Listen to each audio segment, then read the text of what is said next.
बार की बात है। एक छोटे से गांव में हरीलाल अपने भांजे कन्हैया के साथ रहता था।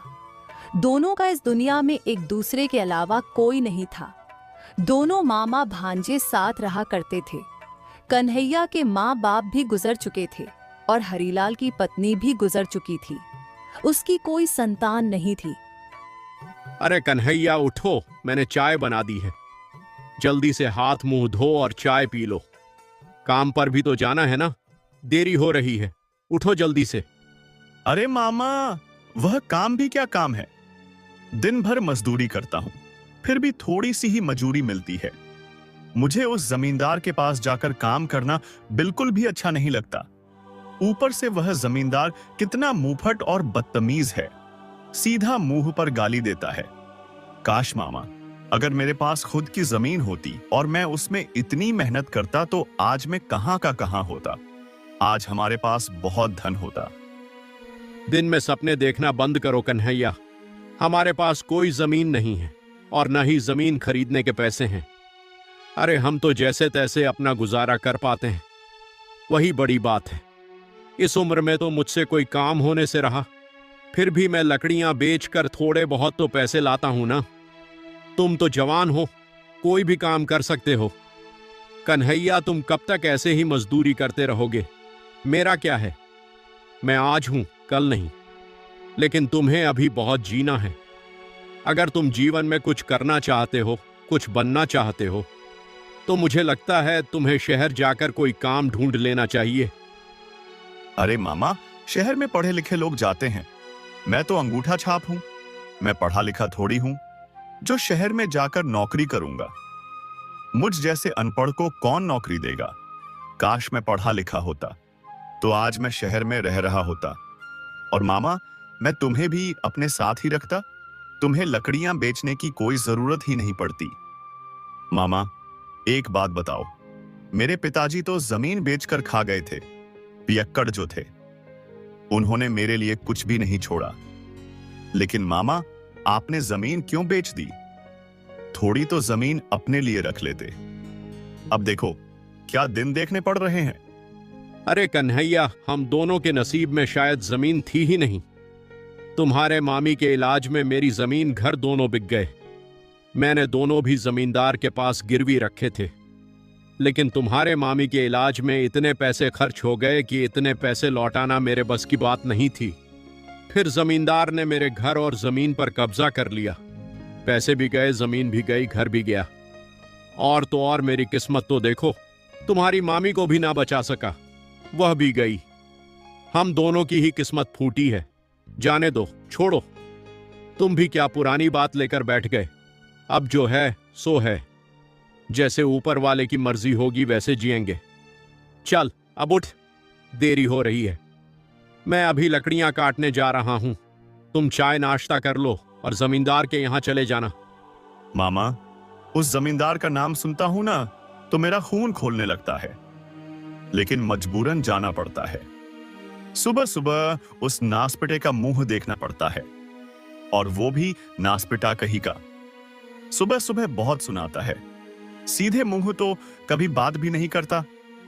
कन्हैया, हमारी मजबूरी है बेटा, उसके अलावा हमारे पास कोई रास्ता नहीं है। अगर तुम वह भी काम छोड़ दोगे तो हमें भूखे रहने की नौबत आ जाएगी। हम अपना पेट कैसे पालेंगे? जब तक कोई दूसरा काम नहीं मिलता तब तक तुम्हें वही काम करना होगा। अब तुम बातें ही करते रहोगे या जाओगे भी? हाँ हाँ मामा, जा रहा हूं। हरीलाल लकड़ियां लेने जंगल चला जाता है और कन्हैया चाय नाश्ता करता है। उसके बाद कन्हैया भी जमींदार के यहाँ काम पर चला जाता है। कन्हैया को आते देख जमींदार बोलता है, क्यों बे नमक हराम, ये क्या कोई वक्त है आने का? माफ करना जमींदार जी, थोड़ी सी देर हो गई। तुम इसे थोड़ी सी देर कहते हो? तुम पूरे आधे घंटे देरी से आए हो। तुझे पता है ना, मुझे देरी से आने वाले लोग बिल्कुल पसंद नहीं। तुझे इस बात की सजा मिलकर रहेगी। आज तेरे आधे दिन की तनख्वाह काट दी जाएगी ताकि तू आइंदा ऐसी भूल ना करे। इस बार माफ कर दीजिए मालिक, अगली बार मैं वक्त पर आऊंगा। मेरी तनख्वाह मत काटिए। पहले ही मुझे कितनी कम तनख्वाह मिलती है, उसमें से भी आप आधे दिन की तनख्वाह काट लोगे तो मेरे पास बचेगा ही क्या? काम करने का क्या फायदा? मैं तो सिर्फ आधा घंटा ही देरी से आया हूं। मैं आधा घंटा ज्यादा रुक कर काम कर लूंगा। एक तो देरी से आते हो, ऊपर से मुंह चला रहे हो। बोल तो ऐसे रहे हो जैसे आधा घंटा रुककर मुझ पर कोई एहसान कर रहे हो। कोई जरूरत नहीं है। मैंने एक बार कह दिया तो कह दिया। मैं तुम्हारी आधे दिन की तनख्वाह काट कर ही रहूंगा। सीधी तरह काम करना है तो करो, वरना निकलो यहां से। मुझे तुम्हारे जैसे की जरूरत नहीं है। मुझे वक्त पर काम करने वाले लोग चाहिए, तुम्हारे जैसे कामचोर नहीं।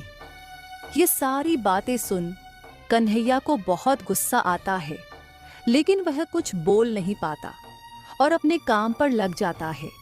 कुछ दिन ऐसे ही बीत जाते हैं। एक दिन गांव में बहुत भयंकर बाढ़ आती है। बाढ़ इतनी भयंकर होती है कि पूरा गांव का गांव बह जाता है। उसमें गांव के बहुत सारे लोग मारे जाते हैं। किसी का भी घर नहीं बच पाता। उसमें कन्हैया और घर हरीलाल का भी घर बह जाता है। किस्मत से दोनों बच जाते हैं और किसी तरह बचकर उस गांव से बाहर आ जाते हैं और दूसरे गांव में पहुंचकर एक पेड़ के नीचे बैठ जाते हैं। कन्हैया बोलता है, ये क्या हो गया मामा? ये सब कैसे हो गया? हमने तो कभी सोचा भी नहीं था कि ऐसा कुछ हो जाएगा। देखते ही देखते पूरा गांव का गांव खत्म हो गया। वह तो भला करे भगवान का, हम उसमें बच गए, वरना हमारी तो आज कोई खैर नहीं थी। मामा, आज मैंने मौत को बहुत करीब से देखा है। आज तो हम दोनों के दोनों मर जाते। हमारी किस्मत बहुत अच्छी है मामा, जो हम बच निकले। लेकिन मामा, अब क्या होगा? अब हम कहां जाएंगे? हमारे पास ना तो अब अपना घर रहा और ना ही हमारा गांव। हमारा गांव तो पूरा लबालब पानी से भरा हुआ है। अब कहां रहेंगे, कहां जाएंगे? और हमारा तो इस पूरी दुनिया में कोई रिश्तेदार भी नहीं है। अब क्या करें मामा? हाँ कन्हैया, सही कह रहे हो। इतनी भयंकर बाढ़ तो मैं अपनी पूरी जिंदगी में नहीं देखी। इतना डरावना और खौफनाक मंजर देख मैं तो सच में डर गया था और मुझे लग रहा था कि आज मेरा भी आखिरी दिन है।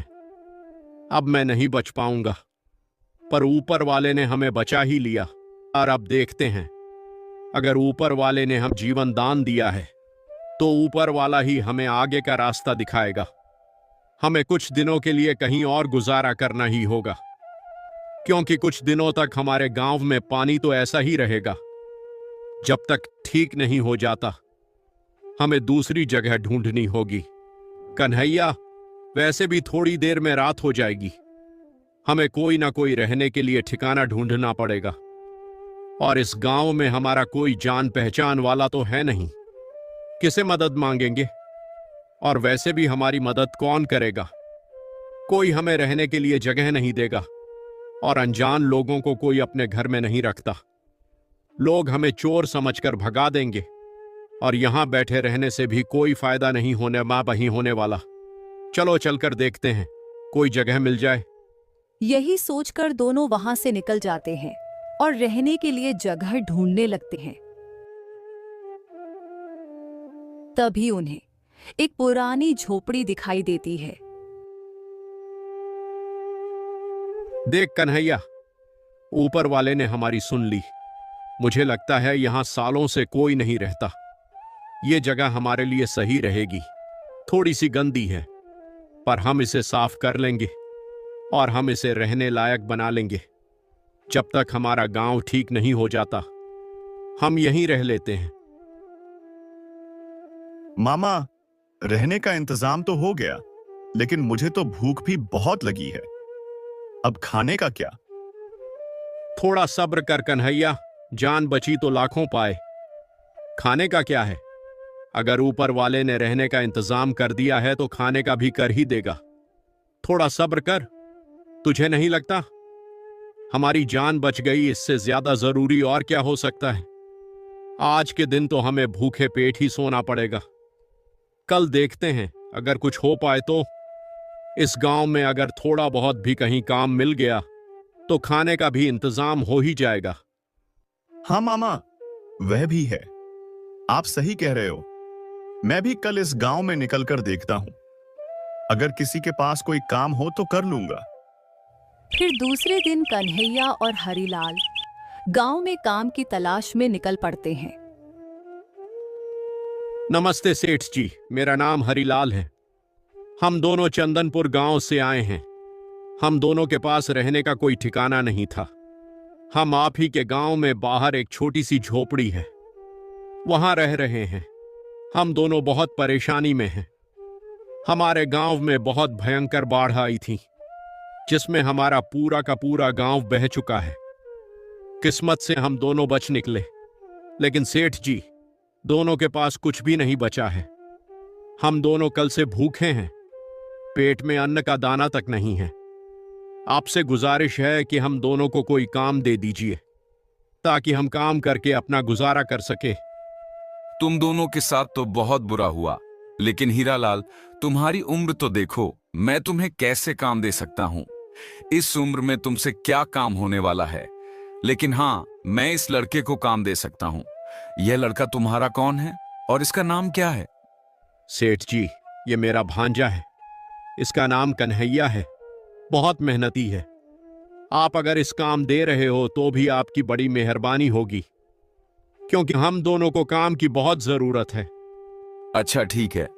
सुनो कन्हैया, तुम आज से ही काम पर लग जाओ, लेकिन तुम दोनों की हालत तो बहुत खराब लग रही है। ऐसे तो तुमसे काम भी नहीं हो पाएगा। एक काम करो, दोनों पहले खाना खा लो। मैं अपनी पत्नी से कहकर तुम दोनों के लिए खाना लगवा देता हूँ। उसके बाद कन्हैया तुम खेत में आ जाना, सारा काम समझा दूंगा। यह बात सुनकर दोनों बहुत खुश हो जाते हैं। फिर दोनों पेट भर खाना खाते हैं, जैसे कि उन्होंने सालों से खाना ना खाया हो। उसके बाद कन्हैया खेत पर चला जाता है और उस गांव के जमींदार के कहे अनुसार काम करने लगता है। और शाम को कन्हैया को मजदूरी के पैसे भी मिलते हैं। कन्हैया यह देख बहुत खुश हो जाता है। अरे वाह, ये सेठ तो बड़े ही अच्छे हैं। हमारे गांव का जमींदार तो बहुत कपटी था, कभी भी समय पर पैसे नहीं देता था, और तो और आधे ही पैसे देता था। ये सेठ जी तो बड़े दयालु और बड़े ही अच्छे हैं। इन्होंने हमें खाना भी खिलाया और काम भी दिया, ऊपर से मजदूरी के पैसे भी दे दिए। एक काम करता हूं, मामा को ले जाकर इन पैसों से थोड़े बहुत राशन का सामान लेकर आता। कन्हैया खुशी खुशी घर जाता है और हरीलाल को सारी बातें बताता है। हरीलाल भी बहुत खुश हो जाता है। फिर दोनों बाजार की ओर निकल पड़ते हैं। दोनों बाजार में पहुंच जाते हैं। बाजार में पहुंचते ही कन्हैया की नजर एक जलेबी की दुकान पर पड़ती है और वह बोलता है, मामा, मामा, मुझे जलेबी बहुत पसंद है। मैंने बहुत दिन से जलेबी नहीं खाई है और यह जलेबी की खुशबू मुझे अपनी ओर खींच रही है। मेरा बहुत मन कर रहा है। क्या मैं थोड़ी जलेबी खा सकता हूं? क्यों नहीं भांजे, जा जा और खा ले। वैसे भी तूने आज बहुत मेहनत की है और उस मेहनत का इनाम तुझे मिला है, और इसी बहाने मैं भी थोड़ी जलेबी चख लूंगा। बहुत दिनों से मैंने भी जलेबी नहीं खाई है। अरे भाई, जरा पाव भर जलेबी कितने की दी? जी भैया, 1 सिक्का। दोनों उस जलेबी वाले से 1 सिक्के में जलेबी खरीद लेते हैं। अरे भाई, 1 किलो चावल और 1 किलो दाल दे देना। वैसे चावल क्या किलो है और दाल क्या किलो है? दोनों का भाव 1-1 सिक्के है। अरे मामा, आपने सुना? उसने क्या कहा? वह दाल और चावल दोनों का भाव 1-1 सिक्का बोल रहा है। हमारे गांव में तो बहुत महंगी मिलती थी। कन्हैया, मुझे लगता है इसने गलती से हमें 1-1 सिक्का बोल दिया है। एक काम करते हैं, चुपचाप इससे 1-1 सिक्के में दाल और चावल लेकर यहां से निकल लेते हैं। क्या पता उसे याद आ जाए कि उसने गलत भाव बोल दिया है। वह दोनों वहां से दाल चावल लेकर वहां से निकल जाते हैं और थोड़ी दूर जाकर कन्हैया बोलता है, अरे मामा, सामने देखो, बर्तन की दुकान। हमने दाल चावल तो ले लिया, लेकिन उन्हें पकाने के लिए हमारे पास तो बर्तन है ही नहीं। चलो जाकर वहां से कुछ बर्तन खरीद लेते हैं। हाँ कन्हैया, सही कह रहे हो। हमें बर्तन की जरूरत है। चलो उस दुकान पर चलते हैं। अरे भाई, मुझे हांडी खरीदनी थी। हांडी की क्या कीमत है? और साथ में 2 थालियां भी चाहिए। सब मिलाकर कितना होगा? हांडी का 1 सिक्का और 2 थालियां के 1-1 सिक्के। एक एक सिक्के सुनते ही कन्हैया और हरीलाल सोच में पड़ जाते हैं। मामा, ये क्या हो रहा है? ये कैसा अजीब गांव है? यहाँ हर चीजों की कीमत 1 सिक्का ही क्यों बोल रहे हैं? हम जहां भी जा रहे हैं, हर कोई बस 1 सिक्का ही बोले जा रहा है। ऐसे कैसे हो सकता है? सभी चीजों का भाव एक जैसा कैसे हो सकता है? भला जलेबी और दाल, इन दोनों का भाव 1 सिक्का कैसे हो सकता है? और अब ये बर्तन वाला भी यही कह रहा है कि थाली का भी 1 सिक्का और हांडी का भी 1 सिक्का। भले ऐसा कैसे हो सकता है? कन्हैया, मुझे तो लगता है जरूर यहाँ कुछ गड़बड़ है। यह गांव मुझे कुछ ठीक नहीं लग रहा।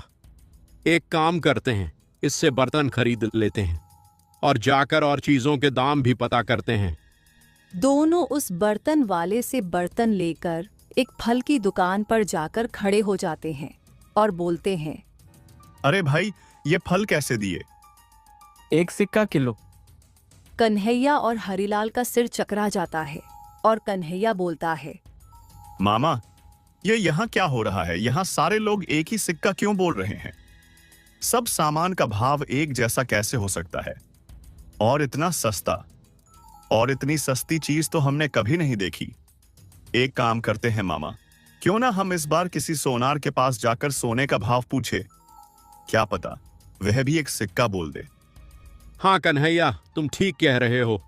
चलो किसी सोनार के पास जाकर पूछते हैं। दोनों सोनार के पास आते हैं और बोलते हैं, अरे भाई, मुझे एक सोने की अंगूठी खरीदी थी। सोने का भाव क्या चल रहा है? भाई, तुम यहाँ से सोने की अंगूठी खरीदो या फिर सोने का हार खरीदो। यहाँ सोने और चांदी का एक ही भाव है।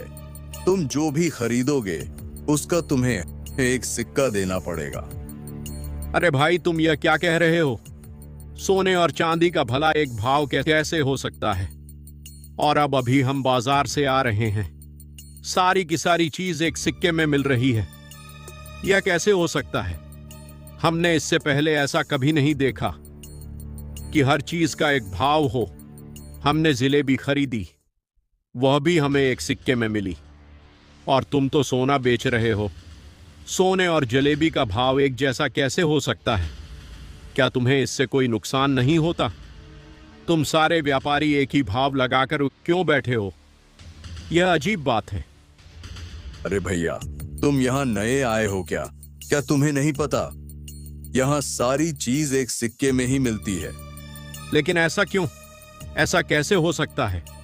सारी चीज और सोने चांदी का भाव एक जैसा ही यह हो कैसे सकता है? अरे तुम्हें नहीं पता? इस गांव के राजा ने इस बात का आदेश दिया है। यह सब उनके कहे अनुसार ही हो रहा है। सारे चीजों का दाम उन्होंने एक ही रखा है। उनका कहना है कि हमें हमारे गांव में कोई अमीर और गरीब नहीं रहना चाहिए। सारे लोग एक समान रहने चाहिए। सारे लोगों को एक समान दाम मिलना चाहिए। इसलिए हम सारे व्यापारी 1 सिक्के में चीज बेचते हैं। हमें भी किसी चीज की जरूरत लगी तो वह भी हमें 1 सिक्के में ही मिल जाती है।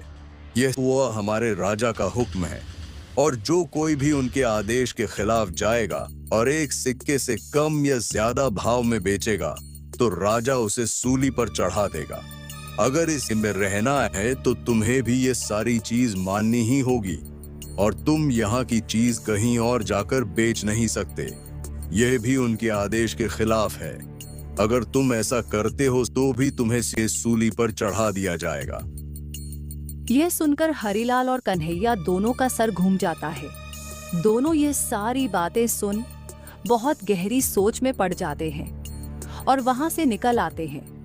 घर जाकर कन्हैया बोलता है, मामा, मुझे तो ऐसा लग रहा है कहीं मैं सपनों की नगरी में तो नहीं आ गया।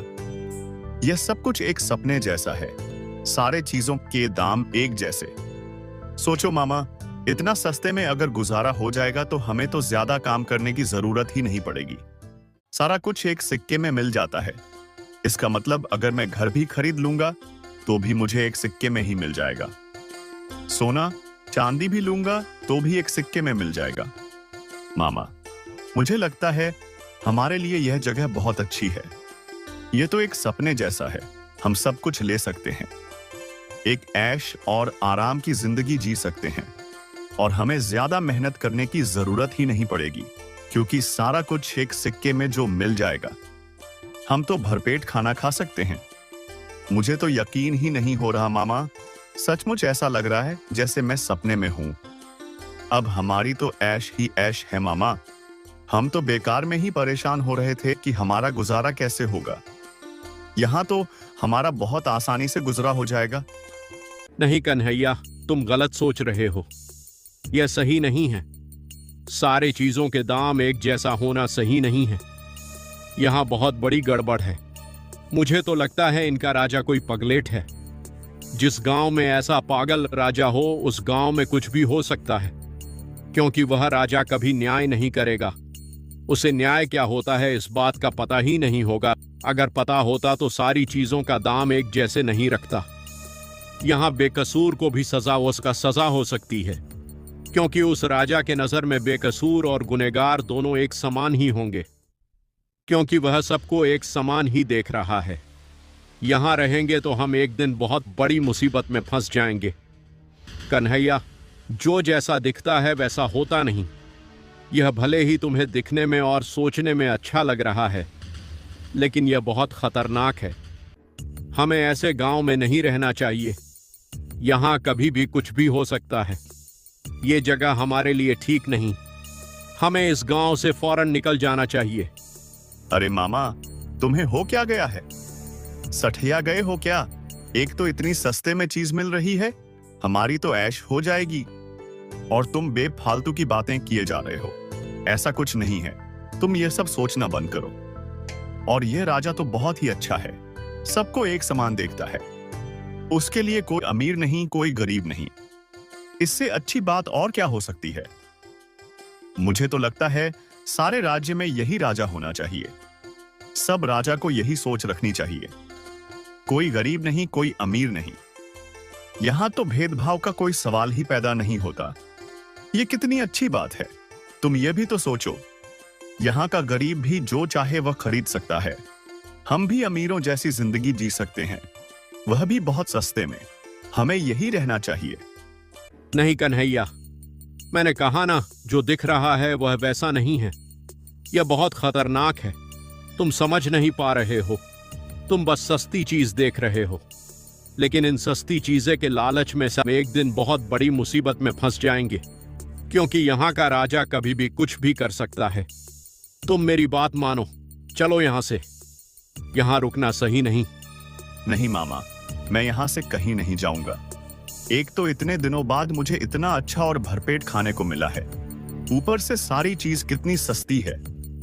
मैं तो यहाँ अपना बड़ा सा घर बनाकर आराम से रहूंगा, और तुम यहाँ से जाने की बात कर रहे हो।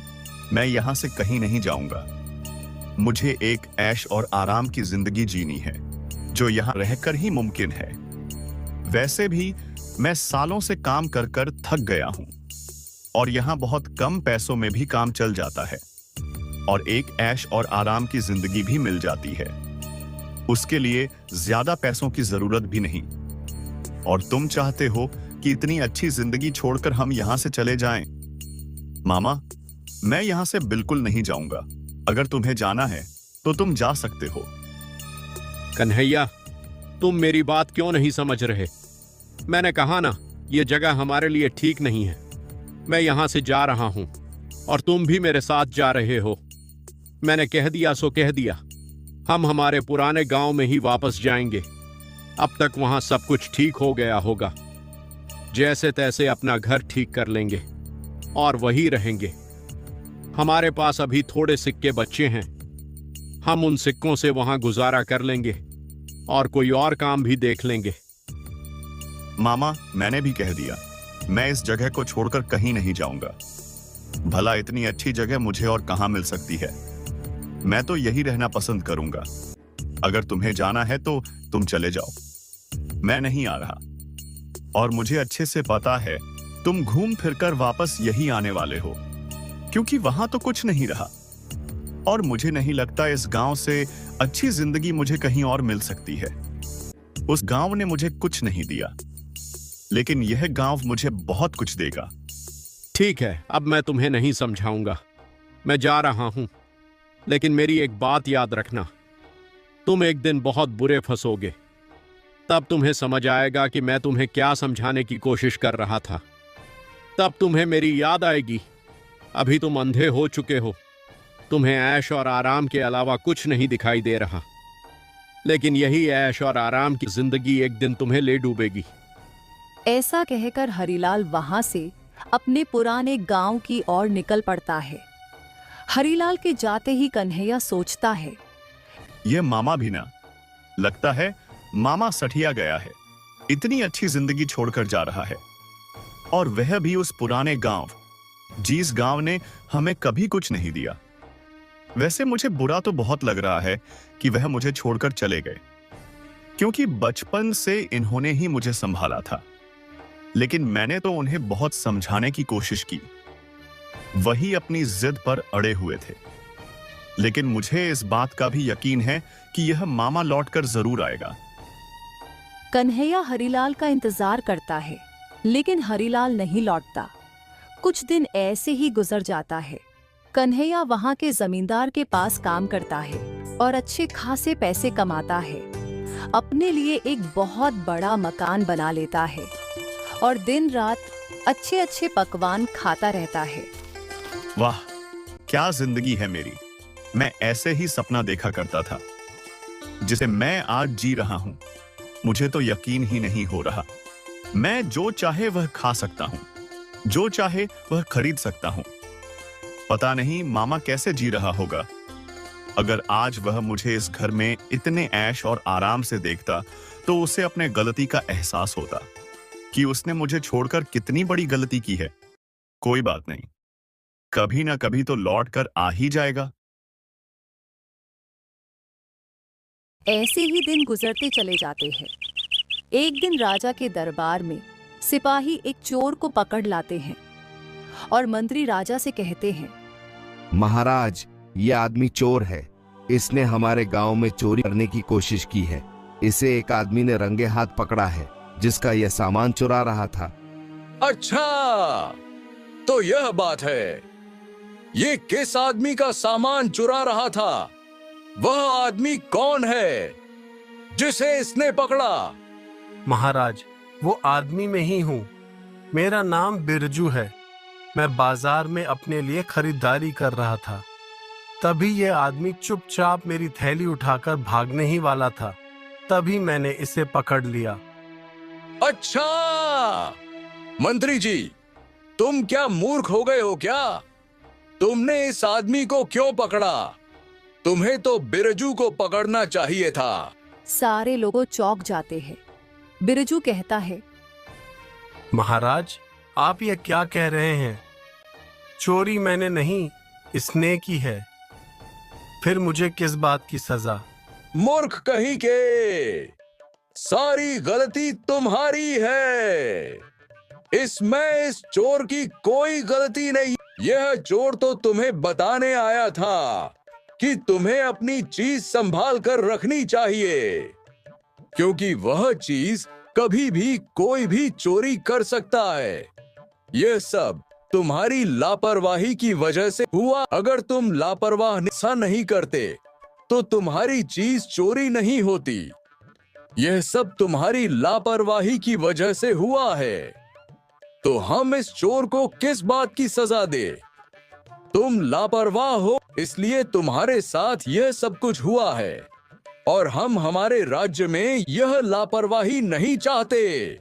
मैं नहीं चाहता कि जो तुमने किया है वह कोई और करें। इसीलिए तुम्हें इस लापरवाही की सजा जरूर मिलेगी। इस चोर की इसमें कोई गलती नहीं है।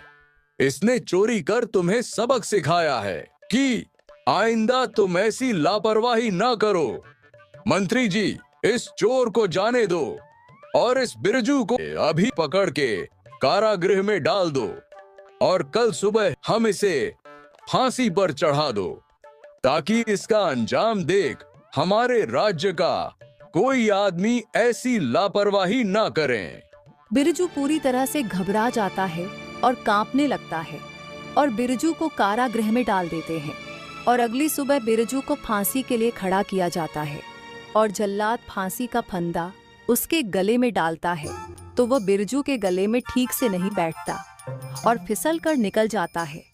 उसे जल्लाद के दिमाग में यह बात नहीं आती कि उस फांसी के फंदे को गले के हिसाब से छोटा या बड़ा किया जा सकता है।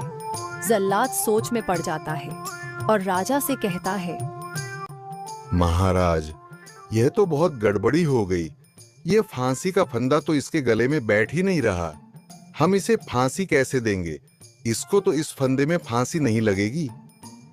मूर्ख कहीं के! मंत्री जी, आप ही इस आदमी को पकड़ कर लाए थे। यह सब आपकी गलती है। अगर इस आदमी को इस फंदे से फांसी नहीं दी जा सकती, तो इस फंदे के लिए कोई ऐसा गला ढूंढ कर लाओ जिसके गले में यह फांसी का फंदा पूरी तरह से बैठ सके। अभी के अभी जाओ और ऐसा आदमी ढूंढो जिसका गला इस फंदे में ठीक तरह से आ जाए। इस आदमी को छोड़ दो, ये फांसी देने के लायक नहीं है। हमें जिस आदमी की जरूरत है वैसा आदमी ढूंढ कर लाओ। और याद रखना, ये काम आज की आज हो जाना चाहिए। अगर तुमने आज के आज ऐसा आदमी नहीं ढूंढा जिसके गले में यह फंदा पूरी तरह से ठीक बैठ जाए, तो हम तुम्हें ही सूली पर चढ़ा देंगे। नहीं नहीं महाराज, हम आदमी ढूंढ कर लाते हैं। मैं अभी के अभी जाता हूँ। वह मंत्री गांव में निकल पड़ता है और ऐसा आदमी खोजता है जिसके गले में वह फांसी का फंदा ठीक तरह से बैठ जाए। वह कई लोगों के गले में वह फांसी का फंदा डालकर देखता है।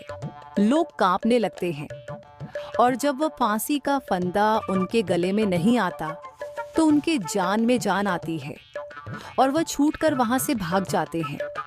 मंत्री बहुत परेशान हो जाता है। फिर उसे एक जगह कन्हैया खरीदारी करते हुए दिखाई देता है। मंत्री उसे देख सोचता है, मुझे लगता है इस आदमी का गला इस फंदे में पूरी तरह से बैठ जाएगा। अभी लगा कर देखता हूँ। मंत्री कन्हैया के पास जाकर उसके गले में वह फंदा डालता है तो कन्हैया के गले में वह फंदा पूरी तरह से ठीक बैठ जाता है। ये देख मंत्री बहुत खुश हो जाता है और बोलता है, अरे वाह, हमें जो आदमी चाहिए था वह मिल गया। हमें हमारे फंदे के लिए गला मिल गया। इसका गला तो पूरी तरह से एकदम बराबर बैठ रहा है। हमें यही आदमी चाहिए था। चलो हमारे साथ, तुम्हें फांसी देनी है। राजा का आदेश है। अरे, तुम ये क्या कर रहे हो? मैंने किया क्या है? मुझे क्यों फांसी पर चढ़ा रहे हो? मेरी गलती क्या है?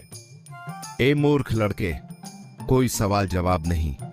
यह हमारे महाराज का आदेश है और यहाँ हमारे महाराज के आदेश के आगे कोई सवाल जवाब नहीं होता। तुम्हें कल सुबह ही फांसी दी जाएगी। चलो हमारे साथ। हमें महाराज को यह खुशखबरी देनी है कि हमें फंदे के लिए एक गला मिल गया है। महाराज देखेंगे तो बहुत खुश हो जाएंगे। कन्हैया डर के मारे कांपने लगता है। उसे कुछ समझ नहीं आता और उसे वहां से ले जाया जाता है और काल कोठरी में बंद कर दिया जाता है।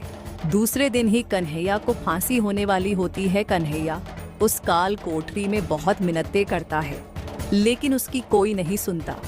वह रोने लगता है और अपने मामा को याद करता है। मुझसे बहुत बड़ी गलती हो गई। मेरा मामा बिल्कुल सही कहता था। ये राजा पगलेट है, कभी भी कुछ भी कर सकता है। मेरी तो कोई गलती भी नहीं थी, फिर भी इसने मुझे पकड़ लिया। और तो और मुझे फांसी भी दी जाने वाली है, जबकि मैंने कुछ भी नहीं किया। ये कैसा पागल गांव है। यहाँ के सारे लोग पागल हैं और कोई मेरी बात भी सुनने के लिए तैयार नहीं है। मैं मरना नहीं चाहता, मुझे जीना है। इससे अच्छा तो मैं मेरे गांव में ही ठीक था। काश मैं मेरे मामा की बात सुनकर उनके साथ चला गया होता। तो आज मुझ पर यह नौबत नहीं आती। मुझे मेरे मामा की बात ना सुनने की वजह से इतनी बड़ी सजा मिल रही है। हे भगवान, मेरा मामा जाने बाद जहां कहीं भी हो उस तक मेरी बात पहुंचा दे, क्योंकि एक वही है जो मेरी मदद कर सकते हैं। उसके अलावा इस गांव में तो कोई मेरी एक भी नहीं सुनेगा, क्योंकि यहाँ के लोग उस पगलेट राजा के बात के आगे नहीं जाएंगे। हे भगवान, बस एक बार मेरी मदद कर दो। मैं वादा करता हूं, आज के बाद मैं खुद की मनमानी नहीं करूंगा, मैं कोई लालच नहीं करूंगा। जैसा मेरा मामा कहेगा मैं वही करूंगा। एक बार मेरे मामा को यहां भेज दो। मुझे बचा लो भगवान, मैं जीना चाहता हूं, मैं मरना नहीं चाहता। और यहाँ हरिलाल उसके पुराने ही गांव में रह रहा होता है और जैसे तैसे अपना पेट पाल रहा होता है। वह उसी दिन बाजार की तरफ जाता है तो रास्ते में उसे उसी गांव का एक सोनार मिलता है, जो हरिलाल को कन्हैया की बात बताता है कि उसे कल सुबह ही फांसी होने वाली है।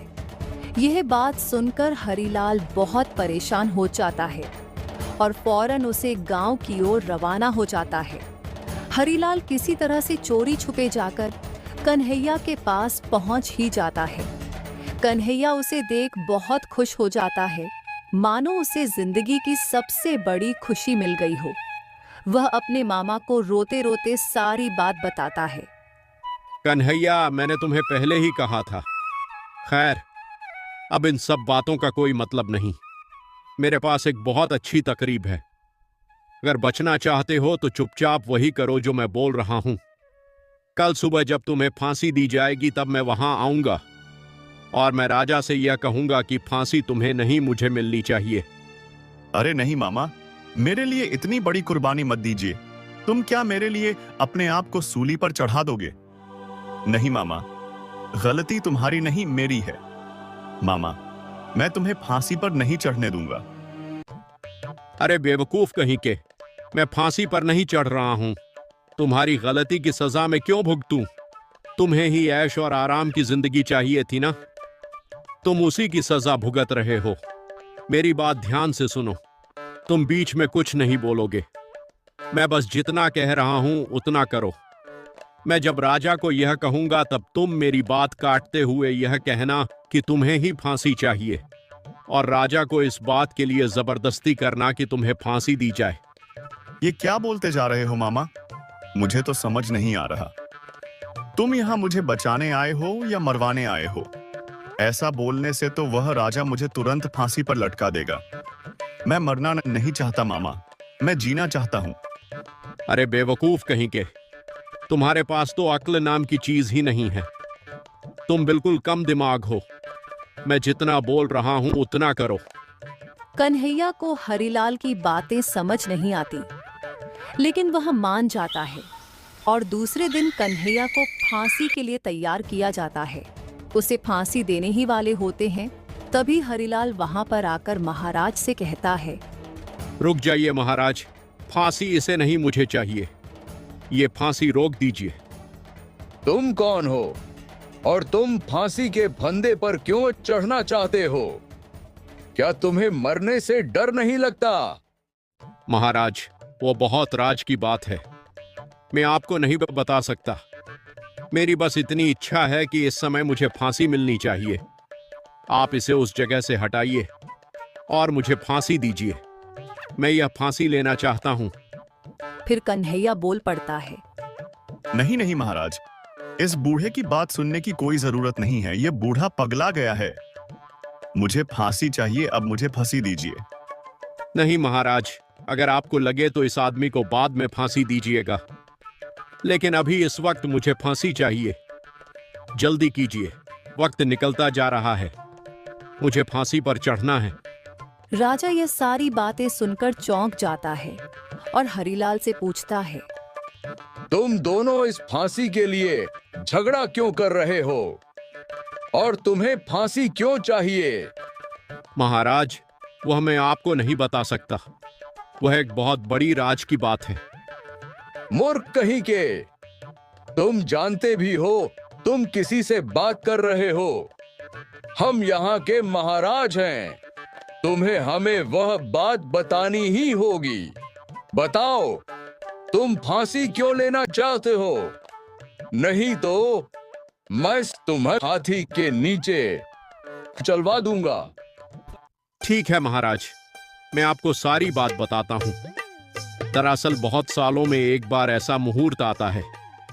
जी, इस मुहूर्त में अगर कोई आदमी फांसी पर लटक जाए तो उस पर भगवान की विशेष कृपा प्राप्त होती है और अगले जन्म में वह बहुत बड़े विशाल साम्राज्य का राजा बनता है। और वह एक ऐसा राजा बनता है जिसके सामने देवता भी सर झुकाएंगे। वह इतना बलवान होता कि तीनों लोगों में भी उसके सामने टिकने वाला कोई नहीं होगा।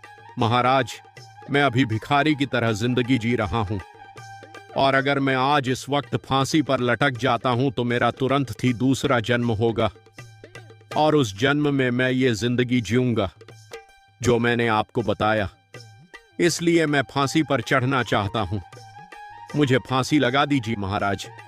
और यह बात इस कन्हैया को भी पता है, इसलिए यह भी फांसी लेना चाहता है। आप मेरी बात सुनिए, वो फांसी दीजिए, इसे नहीं। महाराज सारी बातें सुन सोच में पड़ जाते हैं और मन ही मन सोचते हैं, अच्छा, तो यह बात है, इसीलिए दोनों फांसी के लिए लड़ रहे हैं।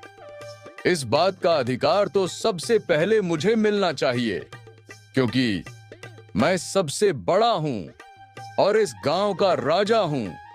अगर यह वक्त निकल जाएगा तो मैं इतना बड़ा राजा कभी नहीं बन पाऊंगा। यह अधिकार मुझे मिलना चाहिए, इन दोनों को नहीं।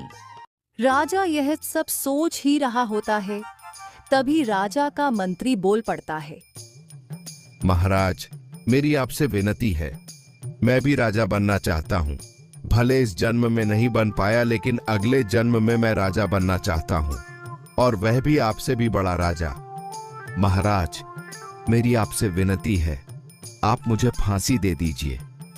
नहीं मंत्री, इस फांसी पर सबसे बड़ा अधिकार मेरा है, क्योंकि मैं यहाँ का राजा हूँ और जो मैं कहूंगा वह तुम्हें मानना होगा।